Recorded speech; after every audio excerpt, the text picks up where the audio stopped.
Welcome back to clean news MP. चलिए देखते हैं मध्य प्रदेश की 25 फटाफट बड़ी खबरों को। इससे पहले आप न्यूज को कहां से देख रहे हैं, हमें कमेंट में बताना बिल्कुल ना भूलें।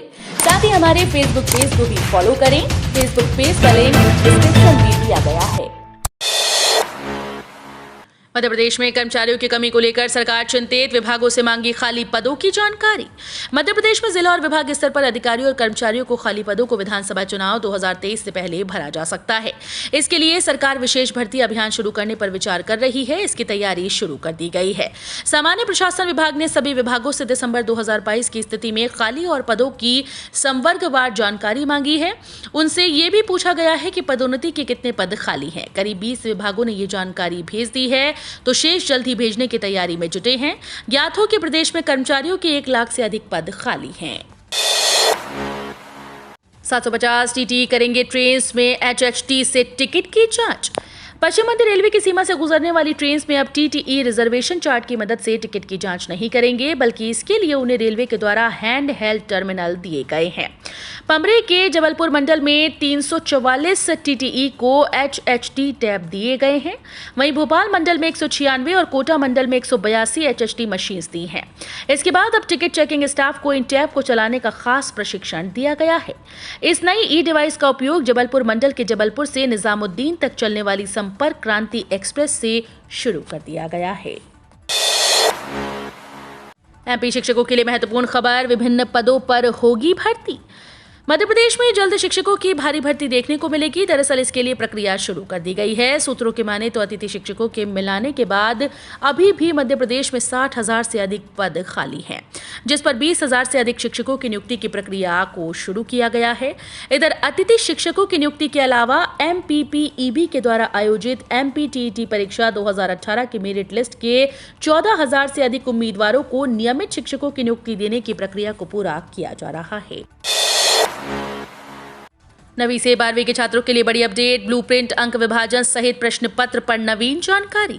एमपी बोर्ड के छात्रों के लिए महत्वपूर्ण अपडेट है। दरअसल वर्ष 2022-23 में बोर्ड परीक्षार्थियों के लिए ब्लूप्रिंट जारी कर दिया गया।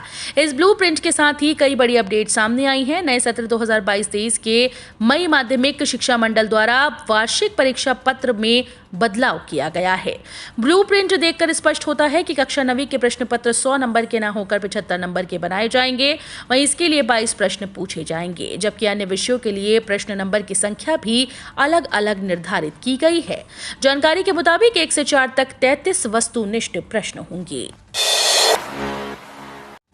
आज की गई भर्ती रिजल्ट में देरी पर अभ्यर्थी परेशान, चीफ जस्टिस को लिखेंगे पत्र। MPPSC और व्यापम की भर्ती की परीक्षा आयोजित हो गई है, लेकिन उसके रिजल्ट जारी नहीं किए गए। OBC आरक्षण पर लंबित विवाद के कारण PSC और व्यापम के छात्रों मुख्य न्यायाधीश के नाम विनती पत्र भेजने का अभियान शुरू कर दिया। दरअसल 25 जुलाई को OBC आरक्षण के मामले में मध्य प्रदेश हाईकोर्ट में सुनवाई होनी है। इससे पहले परेशान MPPSC के उम्मीदवार हाईकोर्ट को पत्र लिखेंगे। उनमें से 5,000 उम्मीदवारों के द्वारा पत्र लिखा जा चुका है। फूड कोर्ट की सुविधा के साथ शुरू होगा भोपाल स्टेशन का नया भवन।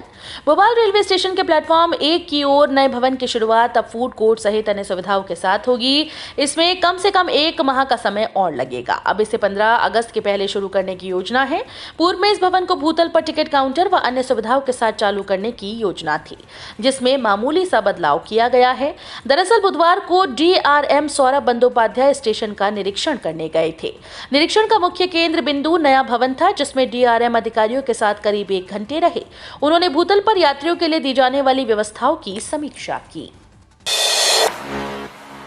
शराबबंदी के लिए 2 अक्टूबर को भोपाल में एकत्र होंगी प्रदेश भर से महिलाएं। शराबबंदी को लेकर पूर्व मुख्यमंत्री उमा भारती की अपनी ही पार्टी की सरकार से नाराजगी बढ़ती जा रही है।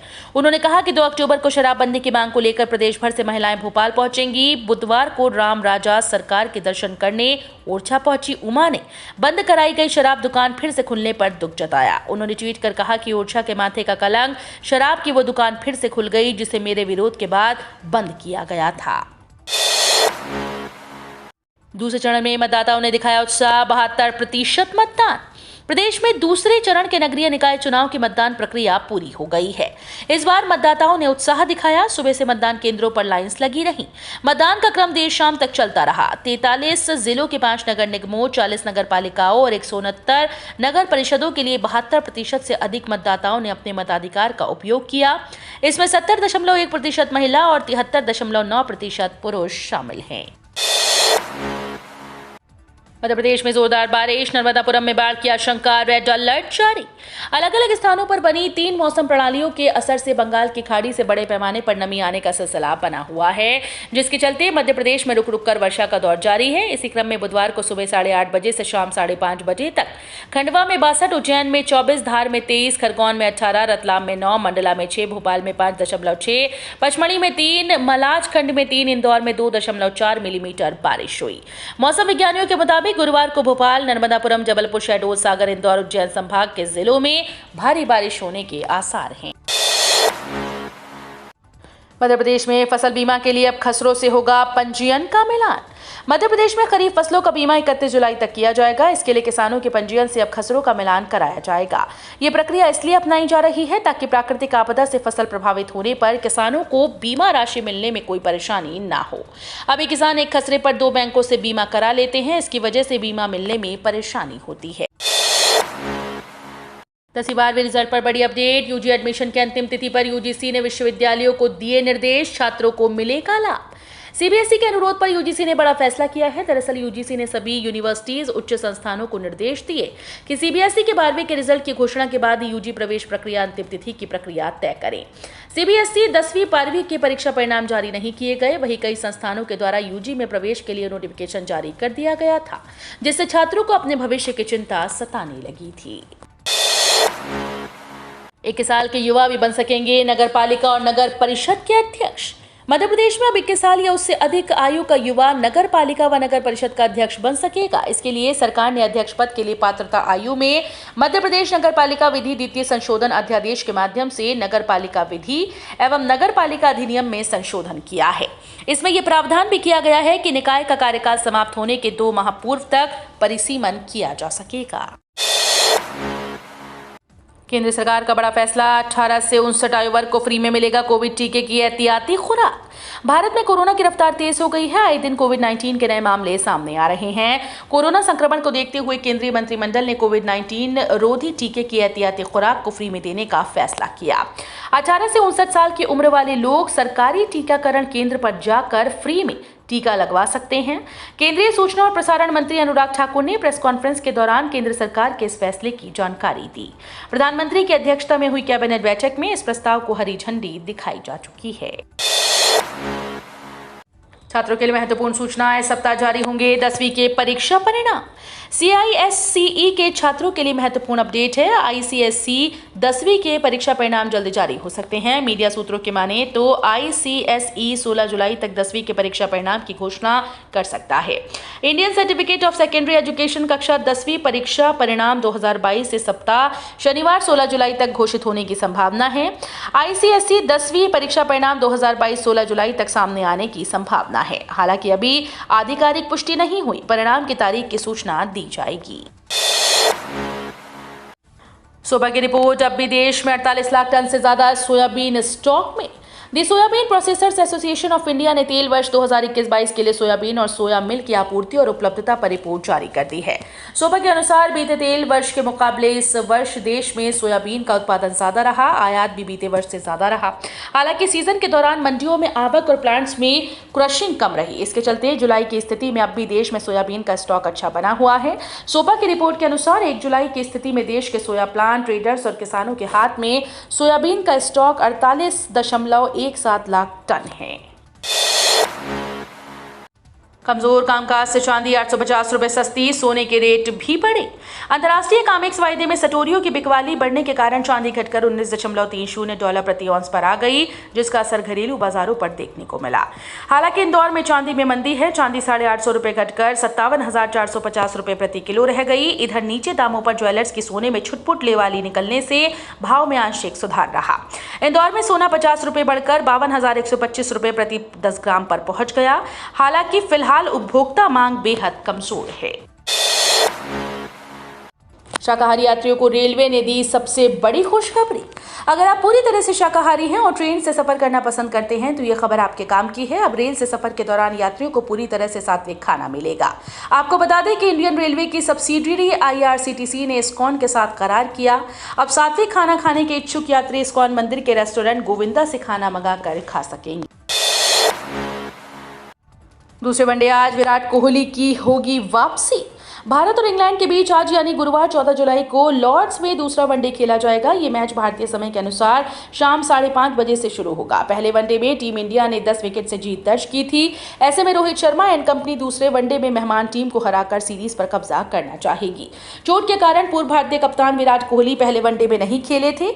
हालांकि अभी तक उनकी चोट पर कोई औपचारिक बयान नहीं आया है। उम्मीदवारों के लिए बड़ी खबर, इंटरव्यू की सूचना जारी।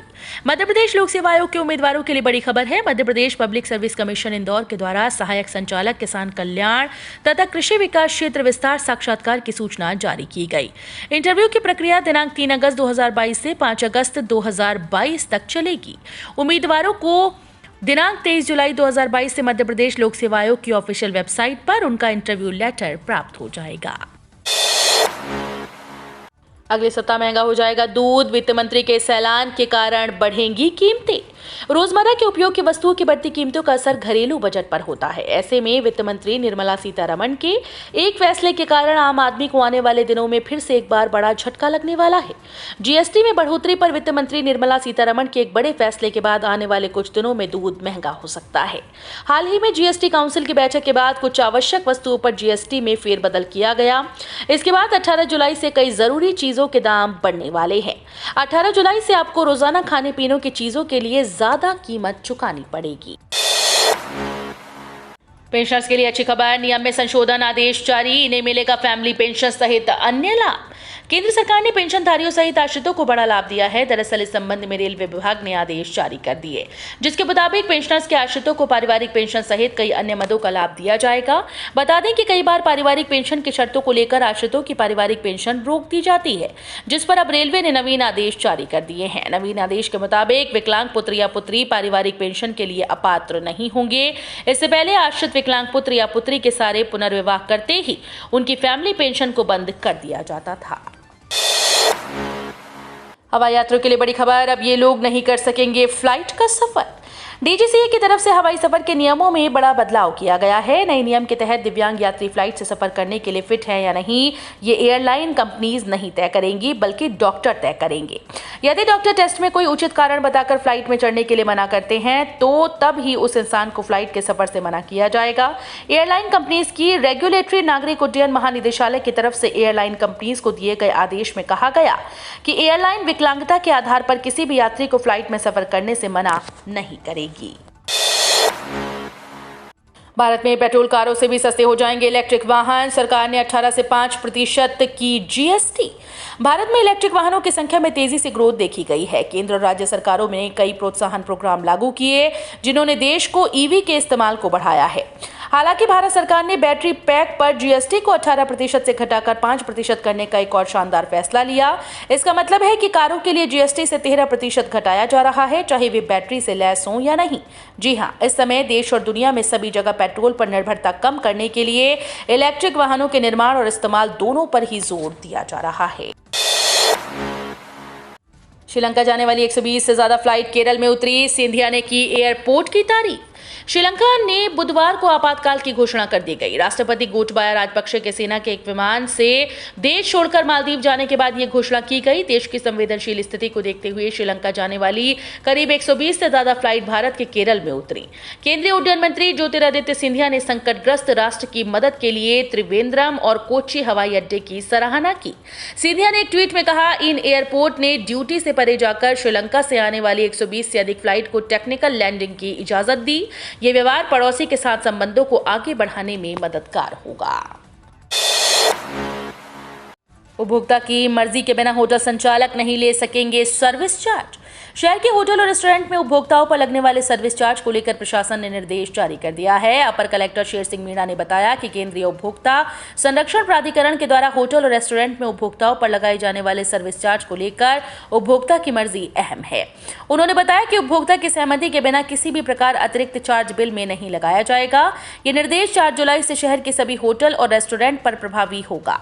इतना ही नहीं, इसका पालन न करने वालों को उपभोक्ता जिले के कलेक्टर को लिखित या ईमेल के माध्यम से शिकायत कर सकते हैं। तो ये थी आज की 25 फटाफट बड़ी खबरें। अगर आपको न्यूज़ पसंद आई हो तो वीडियो को लाइक और शेयर जरूर करें। धन्यवाद।